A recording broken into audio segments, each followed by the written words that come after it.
I want to ask you a solemn question. What are you using your time for? Are you using your time the way God wants? I want you to sit down with that question for a moment, because every second you breathe is more than a chance to live.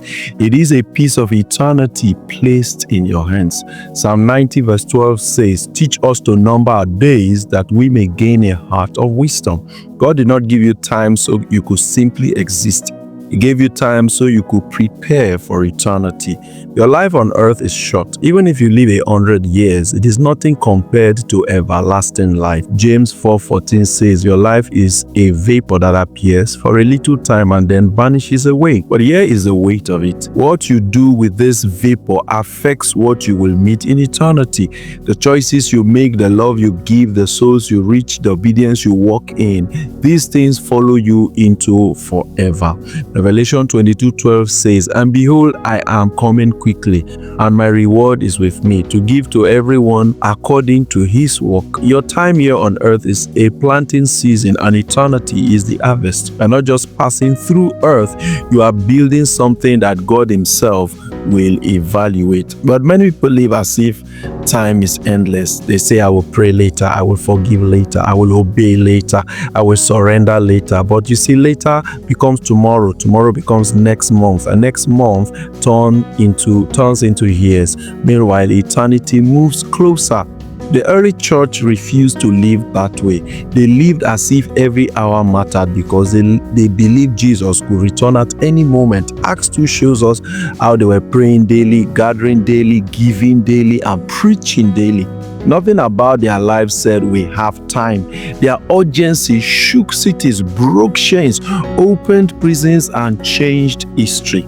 But look at the world we're living in now. We are surrounded by distractions that look harmless: careers, entertainment, comfort, social media, the expectations of the current culture. None of these things seem evil, but they can swallow your life if you're not careful. The enemy does not always attack with storms. Sometimes he attacks with comfort.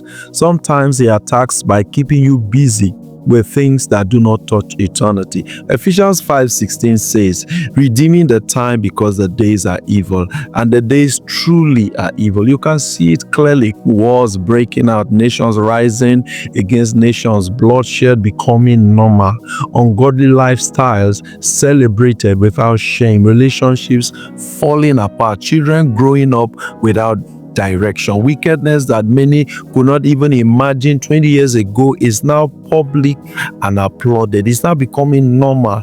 Jesus said in Matthew 24:12, "And because lawlessness or iniquity will abound," it says, "the love of many will grow cold." This is happening right before our eyes. Your signs are telling us to wake up.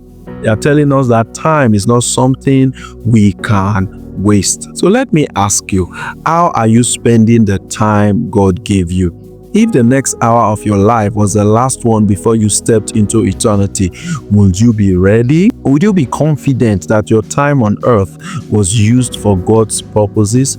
Will you be able to say like Paul in 2 Timothy 4:7, "I have fought the good fight, I have finished the race, and I have kept the faith"? Would you be able to say that? You have no guarantee of later. What you have is right now, and right now is a gift from God. If there was ever a moment to live with focus, it is now.